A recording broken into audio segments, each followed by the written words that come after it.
Hey, that's the end of that HD 4K video, I guess, with the 5-minute friggin' limit on it.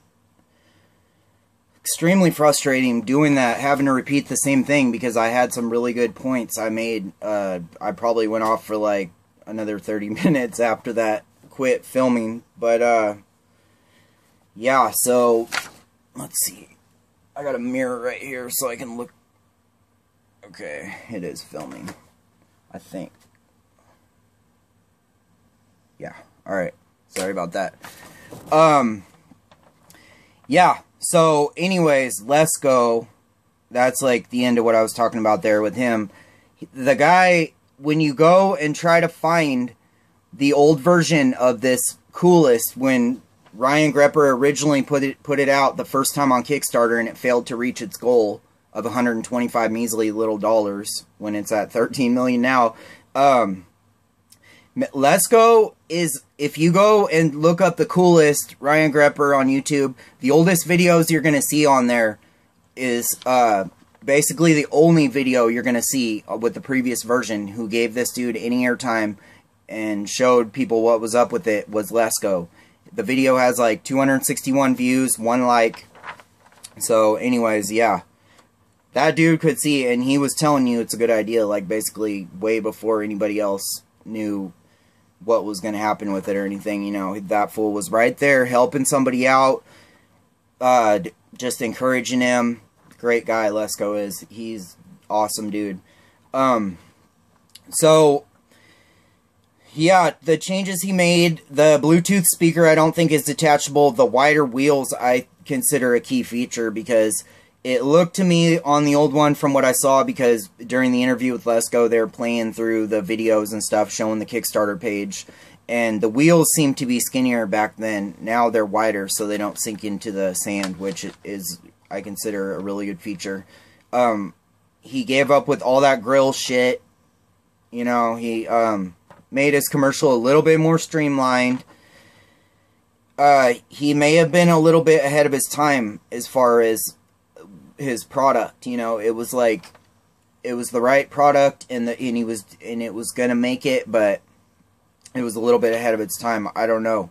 The moral of the story that I'm finding is, this is why you don't give up when you know you're close, when you know you could probably make it work if you tried it a little bit differently. That doesn't mean to try again and do the exact same thing you did, because he did not do that.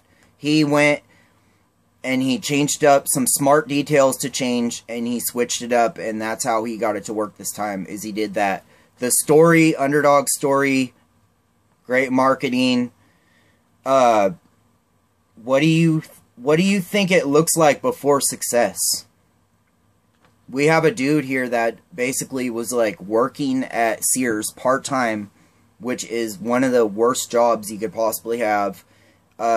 People are probably laughing at him, saying, you know, this inventing thing, man, it doesn't really seem to be working for you. You're not really getting anywhere with this, dude. Like, why don't you just give it up? And then after the cooler the first time, people were just like, oh man, you gave it a good shot, buddy. You really gave it that really good sporting try, you know. Good job, but you gotta know when to cut your losses, man. You gotta just be on the safe side or whatever. You know, I guarantee you, this dude was probably at his darkest day when he's failing to reach his goal by that close, you know. He got up to 100 grand and he needed 125. And to most people, that would just seem like a tragic story, you know. Man, that's such a tragic story. That's so horrible. That happened to you, man. I feel so bad for you. I'm really just... But you gotta know when to just give it up. Yeah, dude, that dude didn't do that. He did the right thing. He changed his approach. He came at it a little bit different. He hit it hard. It picked up virally. People liked his story. He's just an all-around badass for hanging in there, getting it done, bringing us the Coolest, which we probably never would have seen for the next 50 years if we didn't have this dude bringing this product to us. So, Ryan Grepper, I salute you. You are one of the coolest people out there right now, bro. You are just, like, killing the game. but I know the times that you put in that got you to where you are, and that's what makes you a badass, because this story is just one of those inspirations when you really just think about it and look into it deeply and look at the previous product. There's so much that can be learned off this. I'm going to put the links to just relevant stories and videos in there so you viewers can check this out and see if you can get anything from this, because yeah, man, this dude must have just looked like the biggest loser before he did this, you know. I can just imagine the way people would have just been, but he hung in there. He didn't care what anyone thought. Lesko knew what was up. That's it, man. Good job. Later.